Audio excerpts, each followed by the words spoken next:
Hey guys, so sorry I'm so close up on this here. I couldn't do it from my phone, but I'm doing it from my computer. So I did a presentation on domestic violence, and um, so the first thing I started with is just a little side note that the this month is actually Domestic Violence Awareness Month. It has been deemed October is, and our color for Domestic Violence Awareness is purple. Hence, I got on my purple dress in honor of it.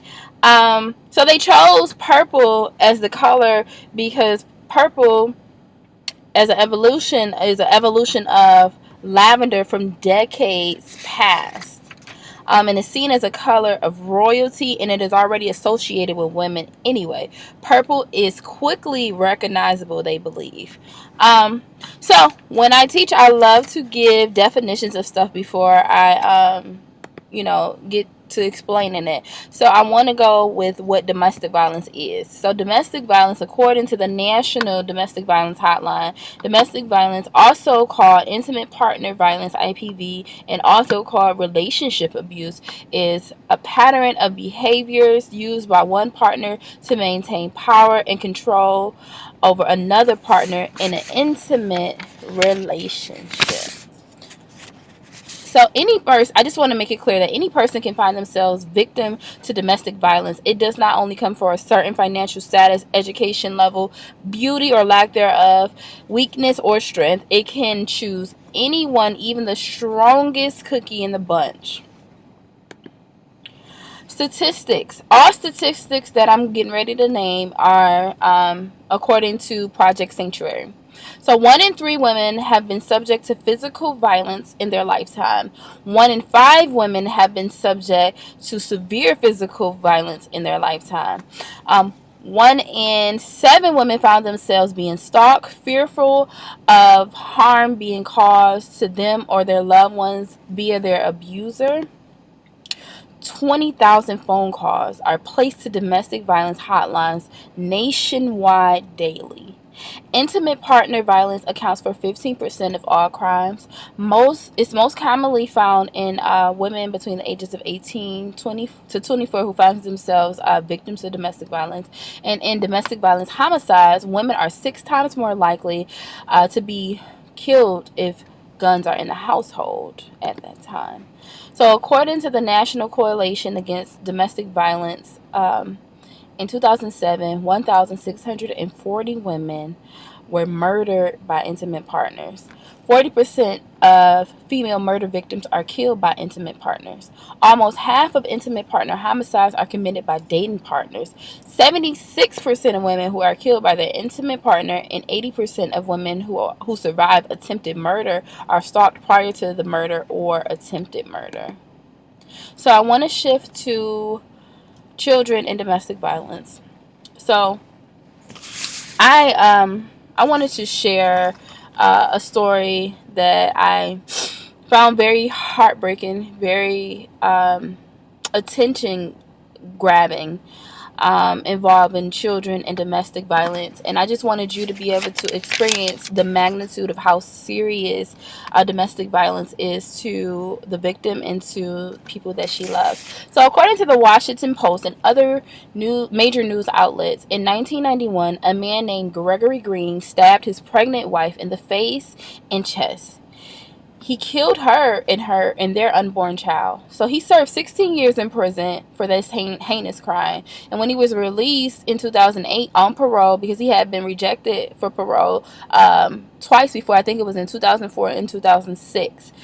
He had been rejected. So when he was released, he connected with this pastor that he used to be a member of his church prior to his 1991 double homicide.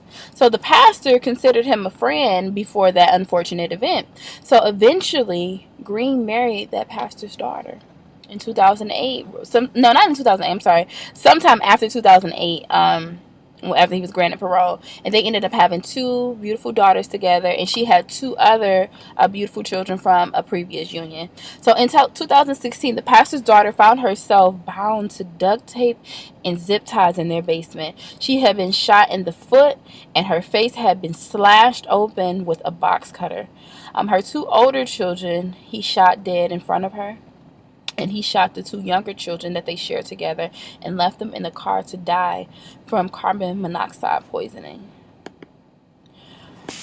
So I know that story was very, very heavy, and I thought it would really draw it in, the seriousness of domestic violence, with this audio call I'm getting ready to let you guys listen to, of a 911, a audio call of a 911 call, I think in 1990, of a domestic violence event, and the child is calling the police. So I'm gonna play that for you guys right now.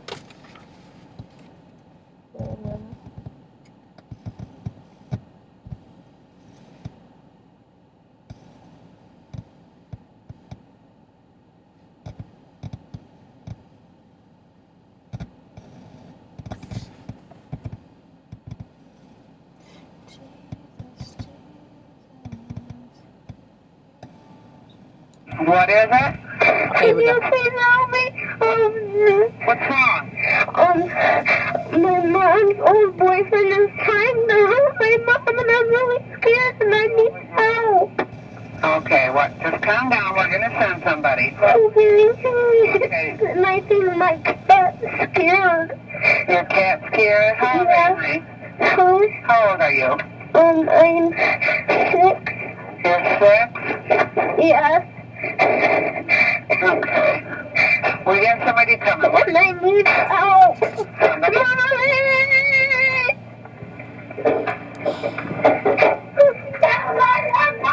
I did. I'm trying to get somebody.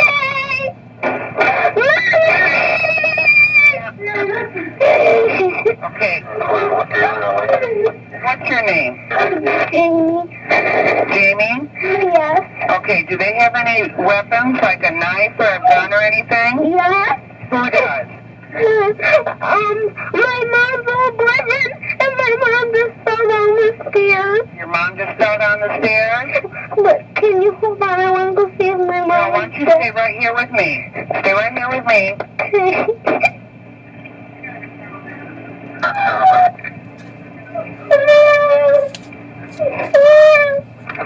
My mom is dead.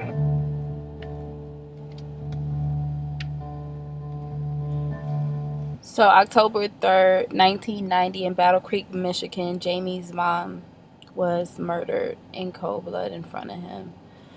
So I know that was very, very heavy. So I'm going to end it there. I know that was hard to listen to, but I think that it needs to be listened to. It needs to be brought forth. People need to know that this stuff is happening daily. And it's happening daily to people that you love, people that you care about. And you look these people in their face every day, and they're smiling at you. They're looking beautiful.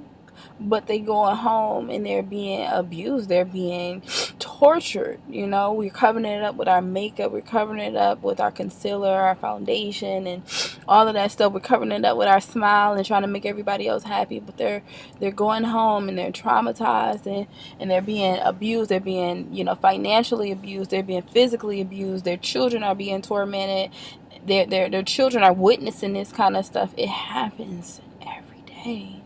So I just wanted you to be aware of the seriousness of domestic violence. So next time you hear about someone in a violent situation, I hope that your heart is softened to be compassionate and understanding, especially with the statistics being 1 in 3 women who experience domestic violence in their lifetime, which is a great deal of women.